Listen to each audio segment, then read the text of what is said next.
Përshëndetje miq të FSHFTV, mirë se vini në shtëpinë e futbollit, ku si çdo të mërkurë takohemi për të folur për trejat më të fundit të futbollit në vend. Java 32 e Abisnet Superiore ka prodhuar rezultate pozitive dhe disa rezultate negative, ndërkohë që jemi në 4 javët më të rëndësishme në fakt të kampionatit Abisnet Superiore, dhe ndërkohë ku ka akoma shumë gjëra për të zgjidhur, si për krijon e renditjes, po ashtu edhe për luftën për mbijetesë. Sot kam kënaqësi të kem të ftuar Armando Cungun, antar i Komitetit Ekzekutiv në Federatën Shqiptare e Futbollit, sapo zgjedhur. Urime fillimisht për postën dhe faleminderit për prezencën në studio. Faleminderit ju për ftesën, është kënaqësi gjithmonë të jem zot pranë jush. Faleminderit. Komentator dhe gazetar sportiv i mirënjohur, Glendi Tafaj, përshëndetje Glendi. Kënaqësi. Dhe Florian Riza si përherë në studion tonë me ne. Përshëndetje Flori. Përshëndetje, mirëditë. Si e ke parë këtë javën e fundit të gjitha zhvillimeve që kanë qenë në futbollin në vend? Tani java foli për Elbasanin, sepse fitoi një ndeshje shumë vështirë në Durrës ndaj Teutës, edhe pse ishte shumë e luftuar si ndeshje. Gjithsesi, për ekipet e vendeve të para, mendoj që dhe Elbasani e siguroi matematikisht pozicionin në katërshën e Final Fourit, ndërsa të gjitha ekipet që pretendohet në thonjza të jenë kandidat për 3 nga kategoria morën pikë. Kështu në këtë aspekt java foli për Elbasanin dhe për ekipet e dobta. Ndeshjet midis ekipeve të para, pra 5 ekipeve të para dhe 5 ekipeve të dyta, vetëm në rastin e Elbasanit u fituan nga ekipet e renditura në 5 e parë, ndërsa 4 të tjerat u morën rezultat pozitive nga ekipet e vendeve të fundit. Do të sugu ju se e keni parë këtë javë të Abisnet Superiore? Por Flori foli shumë drejt dhe besoj që edhe tashmë edhe kampionati është drejt për mbylljen e saj, dhe zakonisht gjithmonë ndeshjet apo lufta bëhen edhe më fortë, më egër. Edhe është një situatë e cila si për krahun e renditjes që do të them për kampionin, që për cilin kërkon për të shpallur, ashtu edhe për mbijetesën në fund është shumë e fortë. Ka konkurrencën e vet dhe kjo javë, siç tha Flori, aty që në 4-shën e parë, nëse mund të flasim kështu, përfitoi vetëm Elbasani, ndërsa pjesa tjetër përfituan ekipet e cilët luftojnë për mbijetesën. Në një farë mënyrë i bjen ekipet e mbijetesë fituan në këtë javë kundër ekipeve të 4 Final Fourit. Po, do të shohim se çfarë do të prodhon javët e tjera. Glendi, shumë shkurt si e ke parë ti këtë javë? Pasuri më bërë shumë i saktë edhe nga Flori dhe nga Cungu, në fakt ka qenë një javë që i ka shërbyer Elbasanit për siguruar Final Fourin, për të mbajtur distancën një pikë me Vllaznin. Më të që bëhet e bukur është lufta për vendin e fundit, po e quajmë, për zonën e Final Fourit, që është Dinamo me Partizani, dhe garë për mbijetesë, ku shohim rritjen e ndjeshme edhe të Vorës, edhe të Tiranës, pastaj është byrë si bëm pak hapa më të vegjël, edhe pse barazojmë me Partizanin, kështu që do jetë e bukur deri në fund lufta për gjithçka. Rezultat dhe interesant i flamurtarit, në fakt, që rihap përsëri luftën për mbijetesë. Ndërkohë shikojmë edhe rezultatet e javës, çfarë ka prodhuar faktikisht java e 32. Vora Vllaznia në një barazim 0-0, Ignatia Flamurtari 0-2, Teuta Elbasani 1-2, Dinamo City Tirana 1-1, Partizani Bylis 1-1. Dhe ndërkohë renditja pas javës së 32 të Abisnet Superiore është Vllaznia në krye të renditjes me 60 pikë, Elbasani me 59 pikë, Ignatia me 54 pikë, Dinamo City 45 pikë, në tjetër numër pikësh edhe me Partizanin, Teuta me 38 pikë, Tirana 32, Vora 32, Bylis 32 dhe Flamurtari me 29 pikë. Ndërkohë i marrim njëra pas tjetrës në fakt edhe të gjitha ndeshjet. Cila ndeshje spikati sipas teje Riza në këtë javë? Po besoj që ndeshja më sipas me, domethënë që pati edhe kthim të rezultatit, pra në një ndeshje e luftuar ishte ajo midis Teutës dhe Elbasanit. Ka tregoj edhe një që unë mendoj që Elbasani është treguar shumë cinik në gjithë këto ndeshje të fazës së 3 dhe të 4-të, dhe po projektohet si një ekip i cili mund të jetë një nga kandidatët kryesorë për të fituar Final Fourit.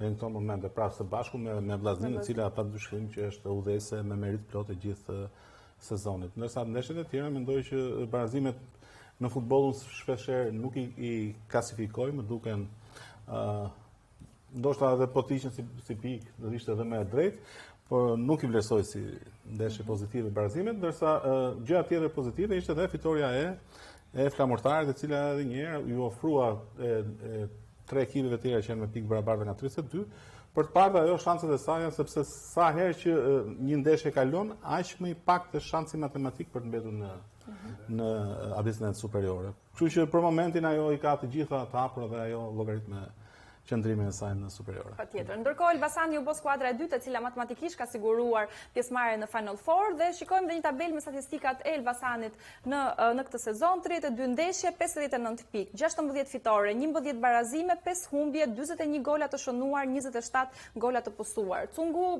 si e ke parë gjithë rrugtimin e Elbasanit në këtë kampionat, ka qenë, le të themi, goxha i balancuar, nuk ka pasur shumë rezultate surprizuese ose shumë hapësira, po themi që ka posuar disa humbi radhazi etj. Si e ke parë në total dhe si çfarë të thonë këto statistika, 41 golat shënuar dhe vetëm 27 të posuar.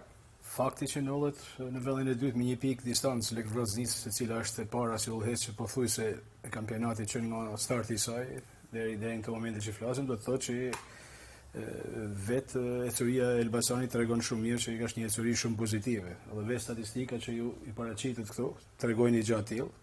Pra ka vetëm 5 hupje, 16 fitore, nëse gabosha, që do të thotë shumë, edhe i pjesë e vogël barazime, që do të thamë në një farë mënyrët, është një ekip i cili ka rujt boshtin e vetë, kjo është shumë e rëndësishme nga kampionati që i la pas, sepse nëse mund të thamë kështu mund të ishte edhe një restart apo një rifillim, nëse mund të thamë në Superligën shqiptare për shumë kohë që Elbasanit.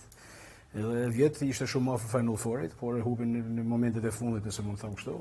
Dhe ajo që ishte zgjuar nga presidenca e tyre është thashë edhe më përpara rujtja e stafit teknik, pra dhe një pjesë të mirë të boshtit të Elbasanit. Çka i dha garanci për një kampionat akoma edhe më pozitiv, më ambicioz dhe në një farë mënyrë tashmë këto frutë edhe po shihen me shumë dukshëm, nëse mund të them kështu. Dhe kjo është ajo e cila ndoshta mund të jetë edhe po them strategjia apo arma më e fortë e këtij Elbasanit i sezonit. Nuk të shtoj vetëm diçka, një temë për ta diskutuar. Thjesht për të kuptuar që për ekipet të cilët sapo matematikisht kanë përfunduar le të themi kampionatin e tyre, renditen në 4 ekipet e para. Pra nga kjo ditë që përfundon le të themi angazhimi i tyre, ai objektivi i tyre i parë, që të jenë pjesëmarrëse në Final Four. Deri në fillimin e Final Four, çfarë ndodh me një ekip? Pra si komportohet ky me pjesën e mbetur të fazës 4 apo me një para përgatitje për Final Four? Është një periudhë tranzicioni në mes? Është një periudhë, është vërtet tranzicion. Se duhet ta shikoj këtë nga aspekti i një trajneri, jo nga aspekti. Jemi sinqert, është shumë e vështirë për një trajner për ta marrë po thojmë në ekipin në tonusin e duhur në këto momente, sepse nëse mendojmë se tashmë nuk po jep maksimumin se un jam në 4 po thojmë në Final Four, dhe po ruaj pak energjitë apo forcat e ekipit, lodhja bën veten nga një sezon shumë i lodhshëm dhe baza shumë e vështirë për mendimin tim. Nuk mundesh as me ul ritmin, nuk mundesh as me tempin e duhur në ndeshjet e metuna. Eksakt, sikurse rreziku i dëmtimit mund të jetë edhe ky shumë i madh, dhe është një situatë që don një farë ekuilibri dhe një farë kujdesi të vazhdueshëm. Po unë për mendimin tim, gjëja më mirë që nëse mund të them ka i përqindje më të logjikshme për të bën, është për ta marrë ekipin për të vazhduar për ta marrë tonus. Janë edhe 4 javë, edhe pse për shkak të llojit të kontingjentit të bollshëm, nëse mund të them kështu, si në rastin e Vllaznisë ashtu edhe të Elbasanit, pra kanë mundësi për me alternu lojtar po e ritmi lojës, por edhe për rujt freskinë në një individit që e kanë nëse mund të them kështu të çmueshëm me ekipin e tyre. Dhe duket fakt që e ka bërë mirë deri tani Glenti. Ka një ndryshim dhe prandaj personalisht e vlerësoj më shumë këto formule me përgjithësim pikës se formulin që ishte po e quajmë ndeshje direkte që ishte sezoni i shkuar, sepse edicioni i shkuar kur ti siguroi Final Fourin, më pas kishte ndeshje direkte. Tani ti nëse lëshon 4 ndeshje, ka rrezik që ekipi rival Vllaznia të fitojë 4, ti nuk merr pikët 4 ndeshje dhe fillohet krijohet ndeku dhe kur përgjithësohen pikët ti nuk je më 1 pikë distancë, mund të jesh 5 pikë.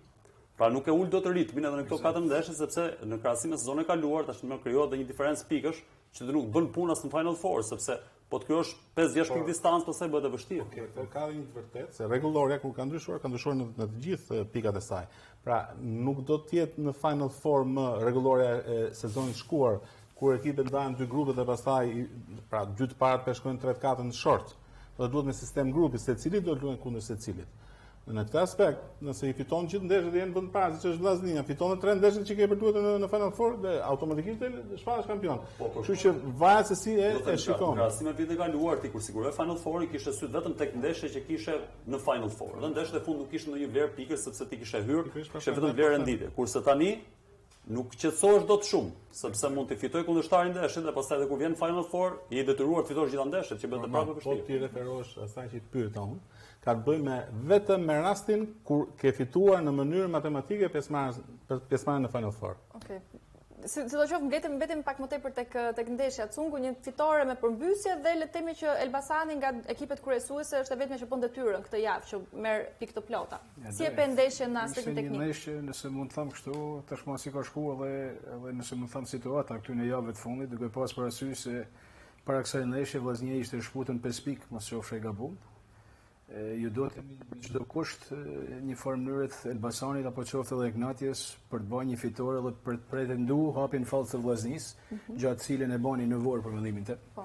Dhe i dha një mundësi më tepër Elbasanit për të motivuar dhe për të kërkuar maksimumin nga ajo ndeshje me Teutën, e cila për mendimin tim nuk ka ishte shumë e lehtë, sepse edhe Teuta ka një ekip me kualitet të madh, e cila shpesh ka treguar edhe vlerat e saj dhe ka kanë një kockë fort, nëse mund të them kështu, për çdo ekip. Ashtë më tepër fushën e saj, por besoj që Elbasani bani lojën e vetë, të regoj edhe pjekunin e vetë, qëtësin e vetë, sepse nga disa që thotë ju, për ta përmys nuk është letë, ashtë më tepër kundër një ekipit si Teuta, por kjo gjë i bani të mujtën për t'ju ofruar një pikë Vllaznisë dhe për të vazhduar garën me shumë rivalitet dhe me bindje plot, të cilët edhe ata mund të jenë përfituesit e kësaj situate dhe fituesit e kampionit. Kur thash përfituesit, do të thotë përfituesin nga distanca 5 pikë, shu ofruan në 1 pikë, nëse mund të them kështu. Pa i bën një farë përfitimit, bonusit e cilën në fakt java Vllaznia. Po, në fakt do të shohim edhe se çfarë do të prodhojnë javët e tjera për Elbasanin, ndërkohë që kampioni në fuqi Ignatia ka marrë një humbje në fushën e saj kundër Flamurtarit, një flamurtar luftarak le të themi glent, ndërkohë që surprizon në një farë mënyrë Ignatia. Si e pe këtë ndeshje?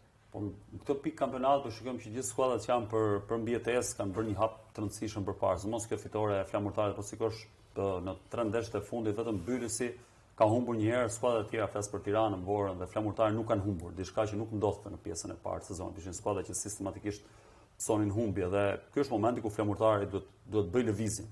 Nëse nuk lëviz tani nuk ka ku lëviz më nëse kërkon që të qëndrojë në kategorinë superiore. Pastaj çështja e Ignatis është për situatë krejt tjetër, situatë e komplikuar, patjetër që shanset i ka për të rishpallur kampion, por me gjithçka që ka ndodhur këto javë, fitoret nuk kanë ardhur, problemet kanë ardhur që në ndeshjen me Vllaznin, që ndodhi edhe situata, erdhën edhe dënimet dhe gjithçka tjetër dhe kam përshtypjen që ai momenti i ndeshjes me Vllaznin ishte sliding door si sezonit e Ignatis, jo vetëm për dënimet, por për gjithçka që rrethoi, sepse po shikosh që nga ajo ditë performancat nuk kanë qenë më pozitive, rezultatet nuk kanë ardhur më. Natyrisht ka rrugën e kupës që mund të shkojë deri në fund, por unë personalisht në këtë moment, në këtë çast të sezonit që shumë e rëndësishëm, gjithë ata që janë marrë me futboll thonë prill dhe fillim maj përgjithsisht zgjedhin situatat. E shoh Ignatin vështirë që të rekuperojë, pastaj çdo gjë ndodh. Patjetër. Riza, ti si e pe këtë ndeshje? Po, edhe për ato. Atëherë, unë do të thoya që është Flamurtari i le të themi që futbolli është kompensues në gjithë ecurinë e tij.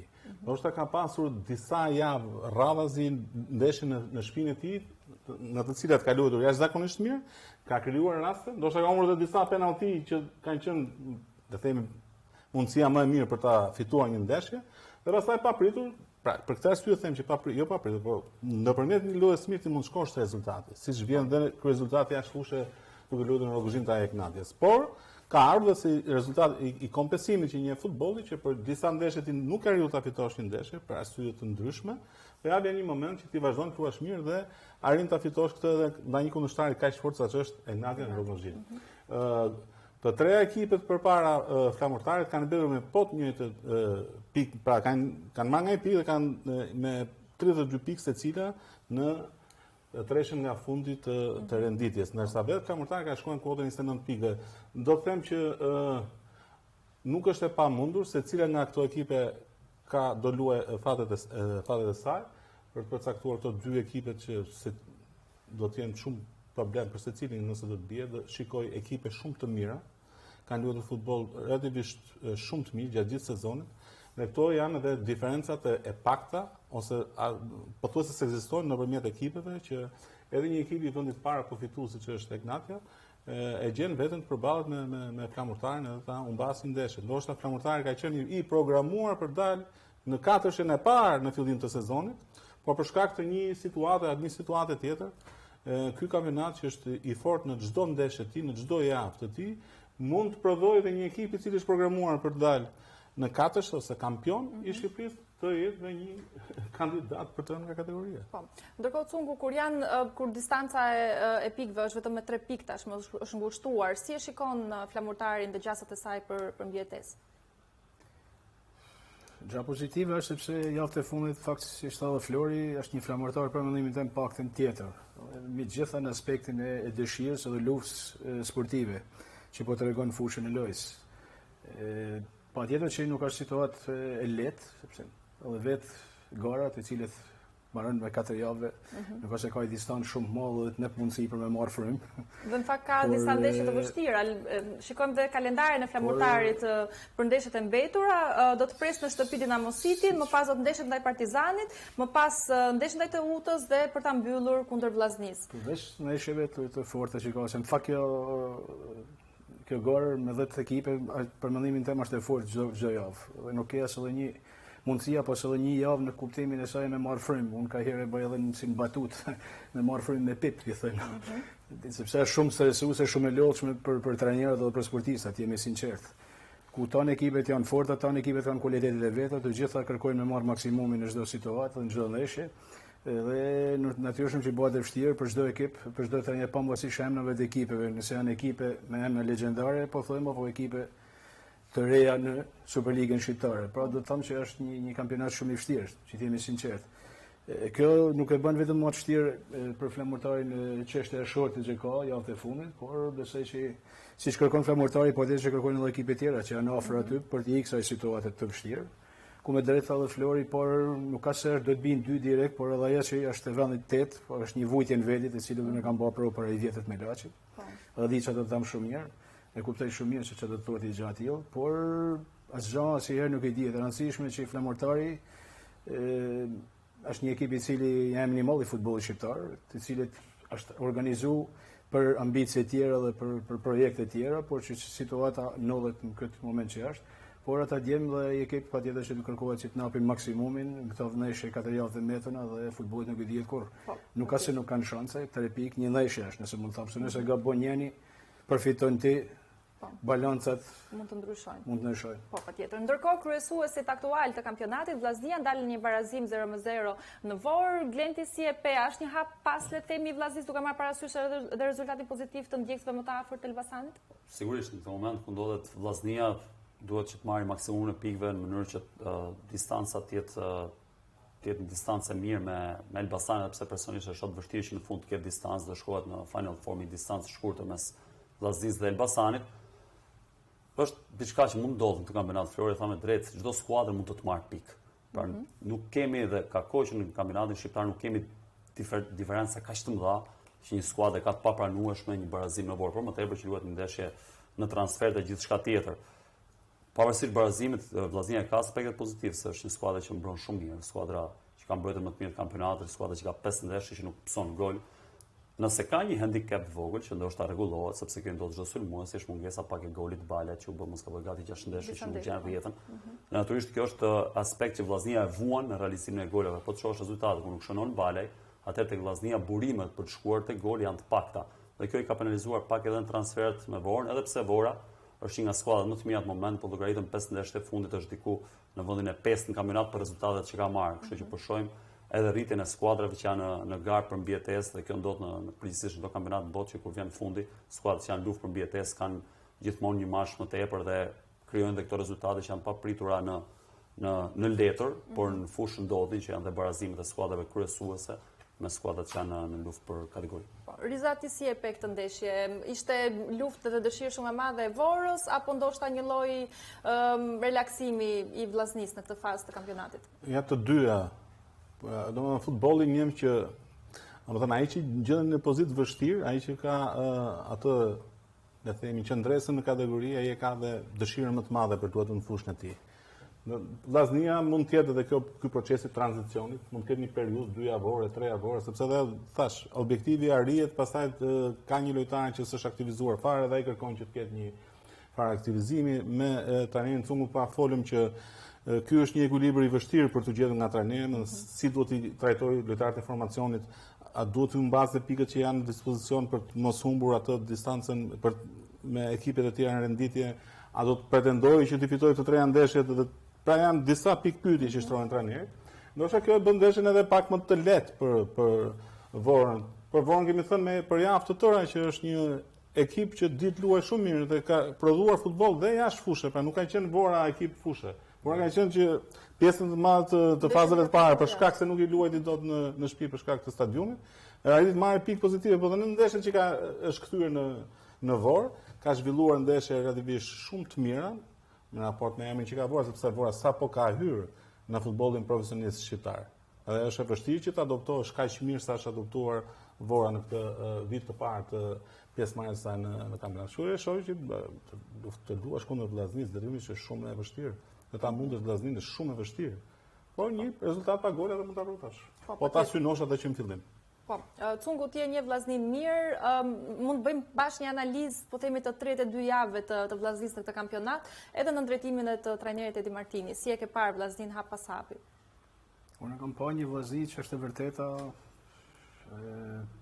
me shumë merit në këtë kryesim të këtij kampionati. Thash më përpara që nga java e parë deri tash.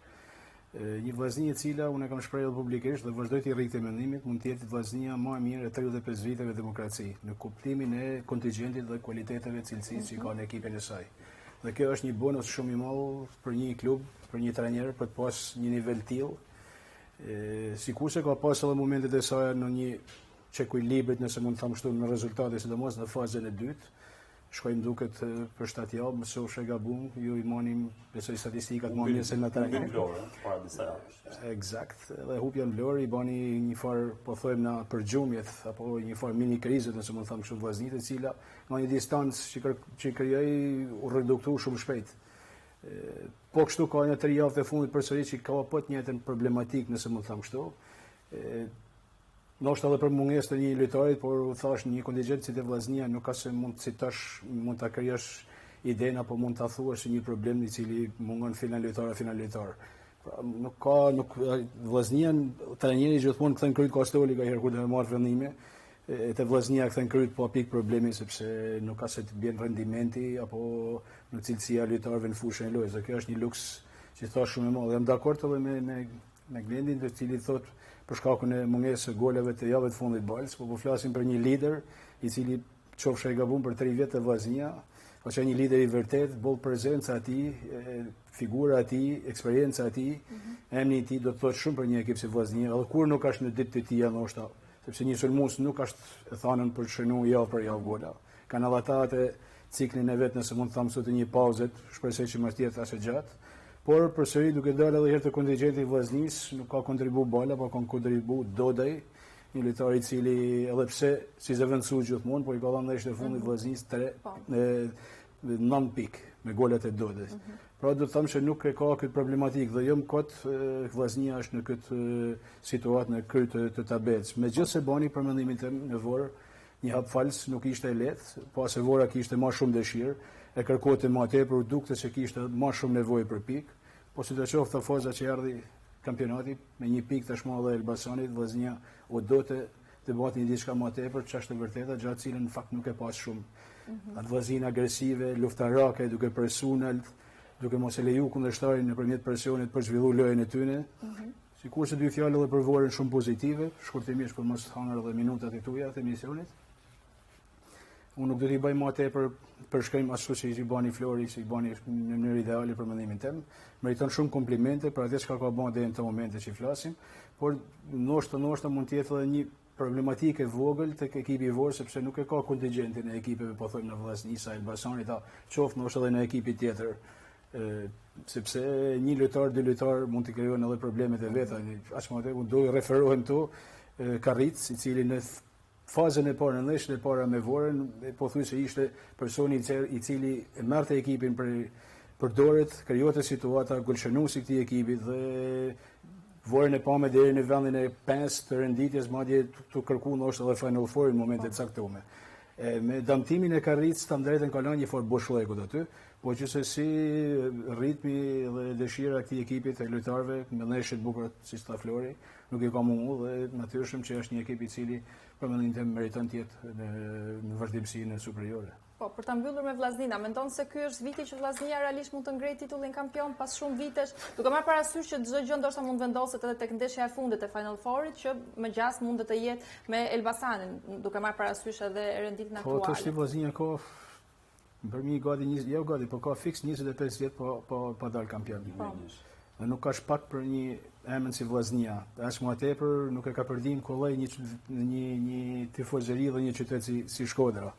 Pasi specifikisht Shkodra është i fije më veçantë, ose mund të them kështu, në futbollin shqiptar për shkak të dashurisë që ka për futbollin. Një farë mënyrë Shkodra e ka fen, nëse mund të them. Ndoshta tashmë jo të shumë numër sa i përket shkallëve stadiumit, por Shkodra kudo që të shkosh në qytet, patjetër që do të nalesh në rrugë, do të kërkoj një mendim, diskutojnë me njëri tjetrin, pra jetojnë me futbollin. Dhe presin me pa dorim, ishin shumë afër para 4 vjetëve, mos u gabosha me Berdariqin, ku për punë golavarazhit e çuditshme, në fakt 11-12 pikë, nuk di sa ishte para atë periudhë, për ta hub ishte pak e çuditshme, se si mund të rrshasin. Ndroi një fazë pa fituar, fazën e tretë asnjë. Dhe kjo ishte edhe situata, por sidoqoftë mendoj që është më afër se kurrë, jo vetëm te pikt apo te kryesimi, po thash më përpara i mshoj fort bindjes teme dhe të kontingjentit dhe kualitetit që ka në ekipin e saj. Pra ka një kontingjent dhe një kualitet të cilën nuk e ka pas luksin ta ketë asë dhe një trajner në Shkodër për 35 vjet. Ky mendim jam pa. Po, patjetër. Do të shohim nëse do t'i mjaftojnë fakt për të shpallur kampionin këtë vit. Ndërkohë fokusohemi pak tek ekipet e kryeqytetit, ku Dinamo City dhe Tirana janë dalur në një barazim 1-1, një barazim glend që i leverdislet temi Tiranës në sensin që e përmirëson pak situatën e saj, ndërkohë sa i vlen Dinamo Cityt. Dinamo si vlen sepse një ditë më vonë u ndal dhe Partizani, në të kundërt ishte rezultat krejtësisht negativ. Pastaj për atë që ndodhi në fushë, sidomos në pjesën e dytë, mendoj që Dinamo ka më shumë brenga, jo vetëm për penalltin e Bregut, por edhe për rastet e krijuara që krijoi më shumë pjesën e dytë se Tirana, ndërkohë që Tirana bëri atë që do të bëjë një skuadër që kërkon të grumbullojë pikë kudo që të jetë. Dhe po shqyrtojmë një statistikë që në 2026 Tirana ka vendin e 3 renditje për pikë grumbulluar, pra është përmirësuar shumë dhe në 5 ndeshjet e fundit është skuadra më e mirë e kampionatit për pikë. Kjo ka ardhur mbi të gjitha, mendoj unë, për investimin ose për rikthimin e Xhiçës, që ka dhënë shumë në aspektin sulmues skuadrës, sepse Tirana vazhdon të ketë probleme të theksuar në mbrojtje, qoftë individualisht, por qoftë edhe mënyrën se si mbron si skuadër. Pastaj ka probleme me penalltitë e shkaktuara që unë nuk e di, do të shkojmë pas në statistikë për të gjetur vitin kur një skuadër ka shkaktuar 15 penallti dhe akoma nuk ka përfunduar, mund të shkojë edhe më shumë. Pra kjo vjen edhe nga pakujdesit që individët bëjnë, sidomos Cortez, që është një individ me goxha probleme teknike. Dhe këto janë pjesë që do të përmirësojë Tirana. Në anën e Dinamos unë shoh një skuadër që vazhdon të luhatet, edhe brenda një ndeshje, jo më brenda një kampionati. Pra shoh një skuadër që edhe brenda një takimi shfaq dy fytyra. Ka momente kur sulmon, kur është e qartë, kur del me ide, dhe ka momente që zvanitet edhe brenda një ndeshje. Referohet edhe këtij edhe derbit që luhet në fundjavën që shkoi. Pra nuk e di se si do vijojnë nëse Dinamo shkon në Final Four, por me situatën aktuale shoh një skuadër me shumë pikë pyetje për atë që shfaq në fushë, pastaj nëse Lirda e gjen formulën magjike që kur shkojnë Final Four, bëj një skuadër që të ketë vetëm anët pozitive, të limitojë anët negative, kjo mbetet për tu parë, por unë shoh një ekip me shumë probleme. Riza, ti si e pe këtë ndeshje nga aspekti teknik? Tani, unë mendoj që Tirana është e pa fat në një moment, por është me shumë fat në një moment tjetër, brenda ndeshjes futbollit. Për shembull, në rastin e shënimit të golit të Dinamos, është e pa fat sepse një mbrojtës rrëshket brenda zonës është rastësi, nuk është diçka që ndodh shpesh në futboll.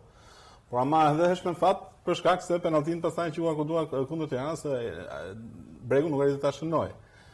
Edhe e vim të terën një kom pesus, se sa ta merr diçka brenda ndeshjes e pastaj ta shlyen me një të mirë tjetër. Kështu që e rëndësishme për Tiranën se nuk kemi pse të flasim për aspekt teknik të një ndeshje, kur një ekip po mundohet të qëndrojë në abiznes superiore. Nëse barazimi është i blefshëm si pikë, po është i blefshëm në raport edhe me pikët që ekipet e tjera kundërshtarë të drejtë për drejta të Tiranës janë. Pra, po kështu mbeti me barazim dhe mori një pikë Vora ndaj Vllaznisë, po kështu mori një pikë dhe ndajnë të njëjtët pikë Byllisin me Partizanin. Pra nga 31 pikë që kishin të treja, janë po 32 pikë sot, nuk as njëra prej tyre nuk zhvendoset në tabelë, qoftë në renditjen e përgjithshme edhe me golavarazh. Kështu që për çdo javë duhet të bësh llogaritë matematike se sa pikë duhen për të mbetur këtu. ndeshjet janë të gjitha të vështira. Ishte derbi me Dinamon, vjen derbi me Partizanin. Po jo se kundërshtarët kanë ndeshje më të lehta, ne i pam dhe ndeshjet e flamurtarit. Edhe ajo do luajë të dyja ndeshjet e forta me Dinamon dhe me Partizanin me vllaznin në fund. Po kështu do t'i ketë Bylisi, po kështu do t'i ketë Vora, po kështu do t'i ketë Tirana, po e rëndësishme është që Tirana me gjithë këtë e përcillet themi që ka krijuar në fazën e 3 dhe në fazën e 4 në raport me Tiranën në 2 fazave të para, të vazhdojë të gjejë ecurinë pozitive. Ka një ekip shumë të mirë, ka lojtarë cilësor, ndoshta diku aty në mbrojtje ka pasur gabime, por këto janë, mendoj që futbolli sotëm është një futboll i cili luhet shumë pranë zonës së Erpsisë, ndoshta edhe brenda saj në pjesën më të madhe të rasteve, dhe nëse luan ndaj lojtarëve kundërshtarë që kanë cilësi të mira teknike, gabimet vinë dhe si lloj e presionit apo e futjes që kundërshtarët të fut ty brenda zonës së Erpsisë. Kështu që nëse do keshim mbrojtje që del jashtë kësaj zone, luan pak më lart, ndoshta këtu mund të shfëtosh dhe ndonjë nga këto gabime që janë të pashmangshme. Po. Ndërkohë skuadra tjetër e kryeqytetit, Partizani, duket se ka bërë një hap fals, duke barazuar ndaj Bylisit, dhe në fakt bëhet ndeshja e 5 që nuk fiton. Partizani duket sikur ka shpërshëndruar dhe shpërdoruar shumë raste gjatë pjesës së parë, cungu si e pe Partizanin, dhe flasim pak edhe për duelin që ka me Dinamon në lidhje me pjesëmarrjen e Final Four. Po Partizani për ta po në tërësinë e saj, nëse mund të flasim këtu nga fillimi i këtij kampionatit, është një Partizan tjetër nga starti i këtij sezonit me problematikat e veta. U duk si një Partizan me ndryshimin e bankinave, sikur ardhi një erë e re, nëse mund të them kështu, me një entuziazëm tjetër, me disa rezultate pozitive, rresht, dhe bani të mujtën nga një Partizan i cili ishte në vendin e parafundit, mos qofshe i gabum, për të shkuar për të pretendu gjatë cilën u dukte utopike, ndoshta edhe kur flitshim për vendin e 4 për Final Fourin, u dukte pak e çuditshme, distanca e madhe që ishte, por në fakt u bën tillë dhe për të konkurruar për një vend të 4 në tabelë. Por javët e fundit tregojnë ato të cilët është një Partizan që nuk ka ekuilibrat e duhur, nëse mund të them kështu. Shoh një fort tensioni tek ekipi i Partizanit, e lojtarë gjatë cila vjen ndoshta si rezultat edhe dëshirës për të arritur këtë objektiv. Por objektivat nuk arrihen thjesht me dëshirë dhe me tension, por arrihen me dëshirë pa tjetër, por edhe me një qetësi, nëse mund të thamë edhe inteligjencë për të kap maksimumin e metur në këto javë, gjatë cilën Partizani nuk po e tregon dhe po shohim edhe gabime, nëse mund të thamë kështu, krejtësisht e lehta sa i përket individëve të caktuar, të cilët po penalizojnë edhe ekipin. Por gjithsesi është një Partizan i bukur nga janari, kanë ndërhyrë si Tirana në fuqishëm edhe Partizanin në Mercato, duke çuditërisht janari në fakt në përgjithësi Flori e din mirë se tu i kanë edhe i fushë nuk ka se sjell shumë benefice pozitive sa i përket Mercatos. Por si Tirana e sidomos Partizani për mendimin tim kanë godit me afrimet e tyre dhe kanë rritë cilësinë dhe cilësitetin, njëkohësisht edhe ritmin e lojës së tyre, por shoh me probleme në fazën mbrojtëse shumë ekipin e Partizanit, ku po gabon shumë, tham vërtetën, dhe nuk po arrin më për gjetë qetësinë e duhur për me lojtarët e caktuar dhe për të marrë maksimumin e tyre. Rikthehet kapiteni, nëse mund të them kështu, preka mas një damtimit, por tashmë kohë për rikuperim nuk ka se jep shumë mundësi, nëse mund të them kështu, preks apo gjithsecili lojtar që rikthehen nga dëmtimi, sepse për ju është tepër e shkurtër dhe gjithçka mbyllet shumë shpejt. Po, patjetër. Ndërkohë që për Partizanin, në fakt java e radhës do të rezervojë një përballje tjetër interesante, që është pikërisht derbi i kryeqytetit, por ndërkohë shohim një tabelë për ndeshjet e fundit, rezultatet e ndeshjeve të fundit të Partizanit, që janë të gjitha ndeshje pa fitore. Vora Partizani 2-2, Teuta Partizani 2-2, Partizani Vllaznia 0-2, Elbasani Partizani 3-0, Partizani Bylis 1-1. Glendi, duke marrë parasysh edhe super ndeshjen që kemi në fundjavë dhe të dyja atë çfarë luajnë të cilin nga ekipet, Tirana për mbijetesën, ndërkohë Partizani për Final Fourin. Si e shikon Partizanin aktualisht edhe diçka ndoshta për derbin? Po, e para derbi gjithmonë është ndeshje mbetë dhe ka ndodhur shpesh një skuadër që ndoshta nuk është në formë të arrit marrë fitoren. Derbet e sezonit kanë folur dy herë për Partizanin, derbi i parë foli për Tiranën, që ishte fitore e Tiranës, si largoi edhe trajnerin e Partizanit nga Stoli. Megjithatë, po të shohësh mënyrën se si vjen është evidente. Pra Tirana vjen me 3 fitore, 2 barazime, Partizani vjen me 5 ndeshje pa fitore, por mos harrojmë që para se fillon kjo seri negative, që nisin Vorë ku Partizani dhe po humbte 2-0, pra arrit barazonte në fund, Partizani kishte 5 fitore rradhës. Pra ky është futbolli, një sezon të gjatë, një maraton të gjatë që një seri shumë e mirë, mund të vijohet një seri më pak të mirë dhe ndryshon edhe perceptimet, por dhe këndvështrimet për një skuadër në momente të caktuara. Ka pësuar shumë, e tha profesor Cungu që ka pësuar, për në 5 ndeshje të fund ka pësuar gati 2 gola për ndeshje që janë relativisht shumë. Dhe në anën tjetër kemi Tiranë që nuk e di se si të ndodhë, nuk është se kam përjetuar luftën për bjetesë me fanellën e Tiranës, kur kam qenë unë, Flori ka qenë para me, ka luajtur shumë. Tirana nuk e diskuton dhe fare atë zonë, dhe nuk e di se çfarë t'jep lufta për mbijetesë, por mendoj që një skuadër që lufton për mbijetesë ka një 0% më shumë motivim se një skuadër që lufton prapë për një objektiv të rëndësishëm, siç është Final Four, sepse hyn pjesëmarrje në Europë, hyn paratë gjithçka tjetër, po unë besoj që po t'jetë për përqindje grinte, ndoshta Tirana për të shpëtuar asaj zone ku janë 4 skuadra në luftë, do të ketë ndoshta një 0.5% motivim më shumë se Partizani. Pastaj motivimi nuk fiton ndeshjet, jo vetëm motivimi, fiton ana teknike, fitojnë episodet dhe ndeshjet të tilla, përgjithsisht po ti shohësh, janë episode të caktuara që vendosin sepse diferencat pavarësisht renditjes, unë nuk i shoh kaq të mëdha mes Tiranës dhe Partizanit. Mbetet sigurisht për të parë se çfarë do të prodhojë edhe derbi në këtë fundjavë. Ndërkohë ka nisur shitja e biletave, kur jemi 24 ditë nga fillimi i ndeshjeve të Final Four, që nisin në datën 16 me ndeshjen e parë. Të gjitha ndeshjet do të luhen në orën 19 në stadiumin e Albania. Riza, e kemi folur her pas here për rëndësinë që ka edhe rregulloria, po themi ato ndryshimet e rregullores, për formulën që ka Final Fouri në këtë sezon, nga ana tjetër për rëndësinë e tifozëve në stadiume, do të jenë të gjitha ndeshjet në Air Albania. Një koment në lidhje me këtë procedurë. Jo, lutem mëse si blihet bileta. Ka nisur shitja e biletave, pra nga data 20 në ebileta.al. Si gjithmonë, sepse duhet ta theksojmë se ndoshta njerëzit nuk janë plotësisht orientuar se si duhet të operojnë për blerë një bilet për të parë ndeshjet e Final Fourit. Kështu që unë mendoj ndeshjet do të jenë të gjashta, të jashtëzakonisht forta, ndeshjet do të jenë pothuajse ditë për ditë. Një nga ambientet më luksoze, komode që Shqipëria ka është stadiumi Air Albania. Ku ti mund të shkosh, mund të shijosh një ndeshje futbolli, po mund të kesh opsione të tjera brenda stadiumit, si për shembull të opsione të tjera, çfarë opsione të tjera?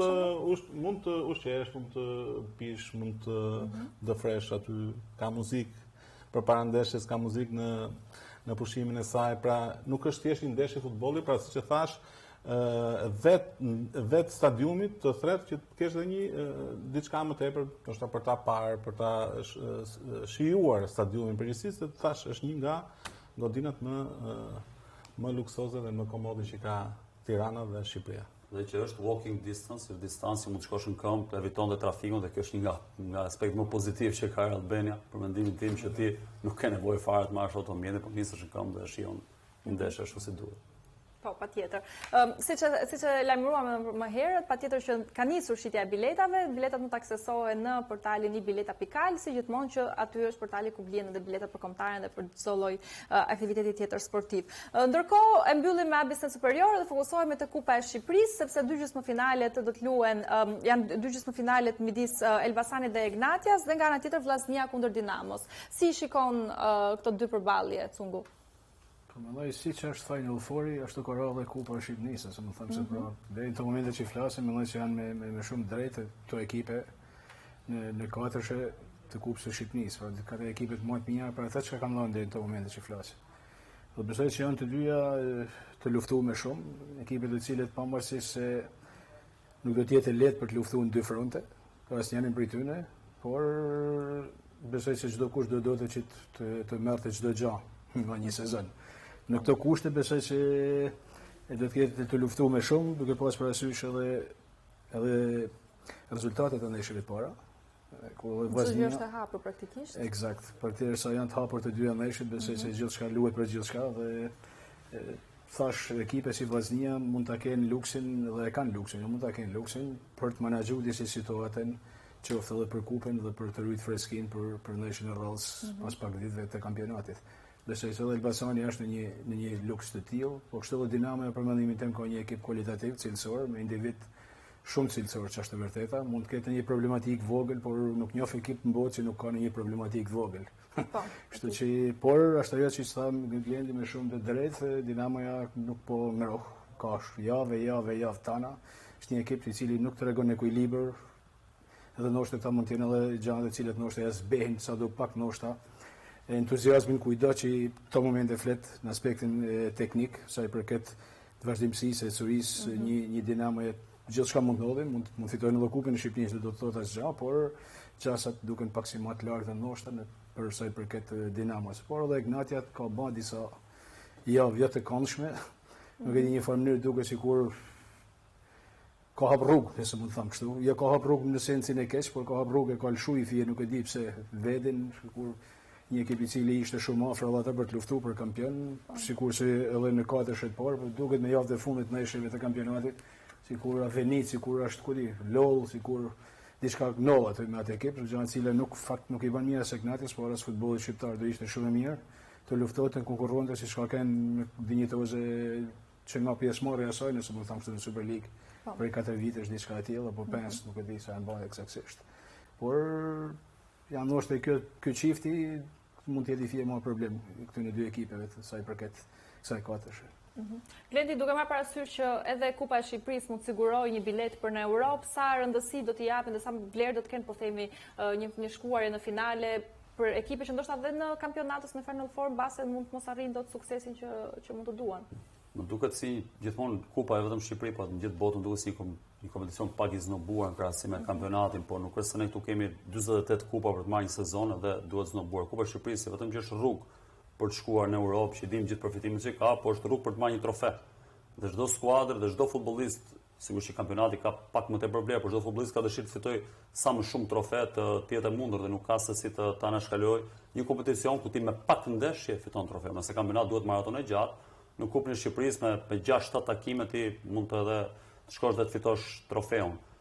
Personalisht shoh Vllaznin pak më të avantazhuar sepse luhet në Shkodër dhe po flasim për një skuadër që këtë sezon në shtëpinë e vet ka gabuar shumë pak, e skuadër absolutisht më mirë kampionat edhe për ndeshjet që zhvillon në Shkodër, mbështetje publiku gjithçka tjetër, shoh një avantazh ndaj Dinamos referuar pak edhe ndeshjes parë. Më tem duket e hapur mes Ignatis dhe Elbasanit referuar edhe pak asaj që tha profesor Cungu, duke qenë që Ignati në kampionat ka një lloj shkëputje, ndoshta triumfin kum do ishte rruga më e mirë për të gjetur edhe Europën, por edhe për të sfikuar një sezon që mund të jetë gjysmë dështues nëse nuk del kampion, edhe pse jo gjithmonë do dalësh kampion, se duket sikur kur je kampion duhet përsëritesh. Ka raste që nuk përsëritesh dot dhe situata e Ignatis pastaj është e komplikuar, ndoshta duhet një emision në vetë duke filluar edhe nga largimi i trajnerit pa mbyllur kampionatin, pse do e mbyll kampionatin, por ka anoncuar para kohë që nuk do të jetë më. Ka ndodhur edhe në botë kjo. Por në Shqipëri është pak e rastës që një trajner pa mbyllur kampionatin. Jo e duhur, nëse mund të them kështu. Një trajner mund ta mendojnë largimin është e drejtë e tij, sikur që edhe mund të diskutojmë, por nuk është e mirë për mendimin tim gjithmonë, qofshë e gabum, për të dalë media dhe për të lajmëruar largimin në një situatë shumë delikate, në një përfundim të sezonit, një përmbyllje kryesisht një djerse të një investimi të një sezonit. Dhe një farë mënyrë unë mendoj të paktën se një deklaratë e tillë, besoj se e çmobilizon ndoshta edhe ekipin poshtë, pra nuk e kanë më atë motivin, atë karikimin, atë besimin, atë mendimin e vazhdimësisë. Edhe një farë mënyrë krijon një situatë e cila nuk ka shumë pozitive, nëse mund të them kështu, në ambientin e dhomave zhveshjes apo tek lojtarët tek ekipi. Por sidoqoftë, duke pas edhe idenë që i thojnë vetë të jena profesionista, nëse i thojnë vetë të tillë, duhet veprojmë si tillë. Pavarësisht trajnerat janë, largohen, shkojnë si edhe lojtarët ashtu, si edhe presidentët ashtu, por fati i don ato persona që janë aty në këtë moment të duhen, Ledi e tha me shumë drejt, duhet bën maksimumin çdo futbollist dhe çdo klub për të marrë maksimumin. Edhe sepse është një dinjitet, vlera monetare është tjetër gjë, dinjiteti, nëse mund të them kështu, kush është dinjiteti për një sportist? Një varje medaljet. Po në fundi do vini di që do ta lesh sportin. Paktën keqja tregon. Keqja i lën dikujt. Qoftë familjes tonë një diçka, qoftë edhe opinioni sportiv apo edhe sporti, qytetit për kë luaj futboll. Bash një jetë sport mos varsh as herë ose edhe medalje, çfarë sportit ke bën, se mund të them kështu. Pra luftohet shumë ndoshta për atë medalje që nuk vlen ndoshta asgjë, sa vlera e lekëve, për mendimin tim. Në kohën kur dolet kampion në 2001, kush e mendonte nga ata futbollistë nuk do fitojë më titullin kampion, kështu që nuk e di çfarë ndodh në të ardhmen. Lufto, merr trofeun se kujt vjet kur bie rradha. Sot e ke mundsinë, sot bën maksimumin, nëse nuk e di çfarë ndodh. patjetër. Sidoqoftë futbolli është surprizues gjithmonë. E mbyllim këtu faktikisht edhe me Kupën e Shqipërisë, ndërkohë fokusohemi pak tek investimet infrastrukturore të Federatës Shqiptare të Futbollit. Presidenti Duka ka qenë në Vorë, ku ka inauguruar edhe tribunën e re të stadiumit të Vorës, një impjant i ri që i shtohet fakt gjithë gamës së investimeve që janë bërë në infrastrukturën sportive në Shqipëri. Sigurisht në atë takim ishte edhe kryetari i bashkisë, po ashtu edhe ministri. Riza si e shikon këtë vazhdimsi të investimeve vazhdueshme të Federatës Shqiptare të Futbollit në impjante sportive të rëndësishme edhe për klubet e ABC superiore? Tani, përveç faktin që stadiumi i shërben lojtarëve dhe kryesisht fusha do të jetë në një nivel shumë të lartë, mendoj që përveç kësaj, stadiumi do të ketë ambiente të përshtatshme edhe për tifozët, ambiente të përshtatshme për të gjithë gazetarët sportiv dhe ambiente të përshtatshme për personat VIP që do të ulen në tribunat kryesore të këtij stadiumi. Kështu në këtë aspekt, në bashkëpunim dhe me Bashkinë e Vorës dhe me Ministrinë Përkatëse, Federata Shqiptare e Futbollit ka investuar që ky stadium të kthehet një stadium të rëndësishëm për futbollin shqiptar. Dhe kam parasysh që ke tribuna të mbuluara, ke stola të komplet të ri, të vendosur në gjithë ulset e stadiumit.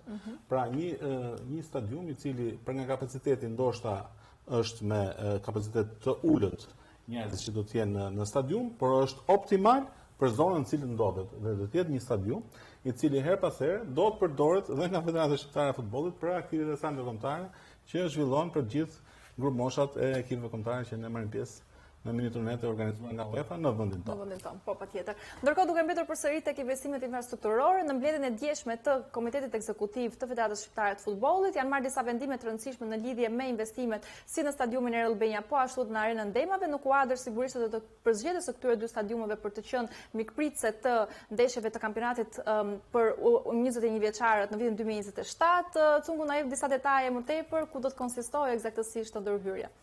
Jo, në hyrje konsistojnë që thotë ju shumë mirë në fushat e stërvitjes të Partizanit, e Partizanit, madje edhe ndoshta me fushën kryesore. Sikur se u miratu patjetër edhe ndrrimi fushës në Air Albania, i cili është shumë e nevojshme që dha Flori për të pas standarde të tjera. Të njëjtën gjë ka edhe Vora ndërhyrje në Vorë, pra në vite Federata ka përmirësuar dukshëm sa i përket ndërhyrjes në infrastrukturë. Qoftë në stadiumet tashmë nuk besoj se gjen stadium, jo vetëm në Super League, por edhe në ligën e parë janë stadiume thuajse shumë të organizuar dhe me një terren të përshtatshëm për të luajtur futboll, krejtësisht normal. Kur kërkojmë gjithmonë kohë tona Florit përpara ne të tjerëve më mbrapa kemi luajtur në situata skandaloze, por tash është luksi për të luajtur në nivele krejtësisht tjera dhe në kushte të tjera. Sikurse edhe kjo mbledhje ishte vazhdim të këtyre investimeve, ndoshta me një marsh më të madh këtë periudhë për shkak edhe të organizimit të cilit tashmë është një event tjetër shumë i rëndësishëm që Federata Shqiptare e Futbollit ka marrë përsipër dhe ka fituar mundësinë për të organizuar kampionatin e ujësënjishit europian në vitin që vjen.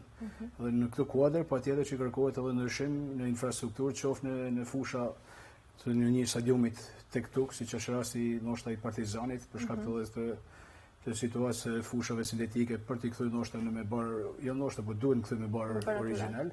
Po kështu edhe në fusha servitore, sepse është edhe kjo një ndër kushtet kryesore. Unë nuk ka se do të shërbejnë thjesht edhe vetëm ti kampionatit europian, por do të mesin këtyre ekipeve në vazhdimsi për vite me radhë, për t'i dhënë mundësi edhe për të pas ata kampet, nëse mund të them kështu, servitorët e çdo ekipi të cilët janë të domosdoshëm për të pasur çdo ekip. Po patjetër. Glen, përveç sigurisht investimeve në Air Albania, nga ana tjetër Partizanit i vjen mirë në këtë aspekt një përmirësim i infrastrukturës, sepse janë dy fusha të reja servitore, nga ana tjetër edhe kthimi i tapetit nga artificial në tapet natyral. Mund të ndihmojë shumë mirë edhe në sezonin e ardhshëm praktikisht. Në aspektin strikt teknik, tapeti natyral është një investim jashtëzakonisht i rëndësishëm. Tapeti artificial ndihmon në raste të tjera ku ka rreshtë shiu gjithçka tjetër, së mos në procesin servitor, por tapeti natyral të eviton një sër dëmtimesh që ata që kanë luajtur dinë që tapeti artificial të jep këto dëmtime që janë dëmtime që kanë bërë me tendinitat apo me ligamentet të ndryshëm, kështu që vendosja e barit natyral në fushën kryesore të Partizanit është investim shumë i rëndësishëm. Unë jam për çdo investimi që bëhet në futboll, sepse Flori, profesor Cungu kanë provuar se si është luajtur më herët, sigurisht që bota avancon dhe nuk mund të jemi njësoj si para 30 vitesh, por për të thënë diçka që është aq aktuale, nuk merret mirë që në gjithë investimet, sidomos unë flas për pjesën e edhe stadiumit patjetër, sepse është ambienti do të jenë gjitha tërheqëse, por sidomos aspektit direkt futbollistik që ka të bëjë me terrenin.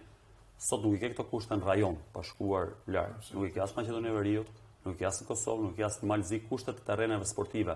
Pastaj niveli i futbollit mund të diskutojmë gjithë ditën nëse Kosova është përmirësuar, flas gjithmonë për aspektin e klubeve, pra me skuadrat të shkojnë në konferencë ligë gjithçka tjetër, por shohim që në terrenet sportive Shqipëria është përmirësuar jashtëzakonisht shumë dhe kjo ndihmon drejt për drejt lojën, duke ndihmuar lojën rritjen e cilësisë lojës, patjetër që pastaj afron diçka më tepër edhe tifozët në çdo ambient. Tek Partizani ishte domosdoshme sepse fusha e stadiumit me bar artificial në këtë periudhë është shfrytzuar nga gjitha grup moshat si për stërvitje dhe për ndeshje dhe sigurisht që amortizohet. Këto ndryshime me investim në një fushë stërvitore ndihmojnë dhe fushën kryesore që nuk do të jetë aq praktikueshme për stërvitje, do jetë vetëm për ndeshje. Patjetër. Fusha kur të kthehet me bar natyral do të kërkon një mirëmbajtje të jashtëzakonshme dhe nuk do ketë kur intensitetin e ndeshjeve apo stërvitjeve që ka përballuar fusha me bar artificial deri tani, por do ndërton dy fusha të tjera që kjo të mbetet aktualia, të mbetet me bar natyral dhe e përdorur vetëm për ndeshjet e Partizanit dhe në rastin ton për ndeshjet e kampionatit të 21 vjeçarëve evropian të 21 vjeçarëve. Investimet tjera do ndodhen në të gjitha qytetet ku është përcaktuar do të jenë ndeshjet e kampionatit të finalet e kampionatit të 21 vjeçarëve për vitin 2027.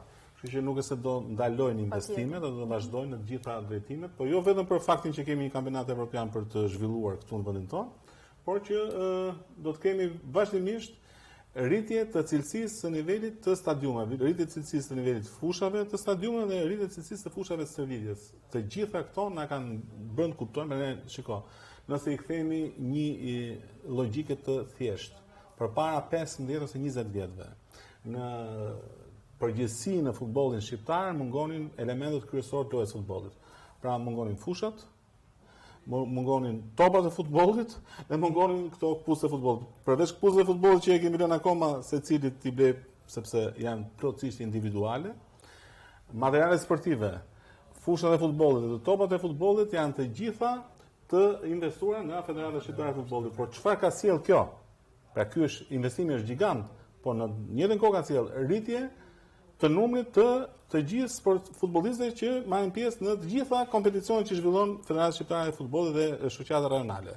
Ka sjell rritjen e cilësisë së ndeshjeve të futbollit dhe ka sjell rritjen e cilësisë së futbollit luajtur nëpër klube, gjithashtu nëpër ekipet tona kombëtare. Pra nuk është se investimi është bërë thjesht vetëm për pasur një fushë që ta shikosh, por është bërë sepse ka sjell zhvillim të jashtëzakonshëm në futbollin tonë. Patjetër, sepse ne edhe kemi dëshmuar vazhdimisht që kemi komentuar dhe këto investime infrastrukturore. Nga ana tjetër, kombëtarja e vajzave ka luajtur ndeshjen e dytë ndaj Walesit dhe faktikisht ishte një humbje minimale 0-1 pikërisht këtu në Shqipëri.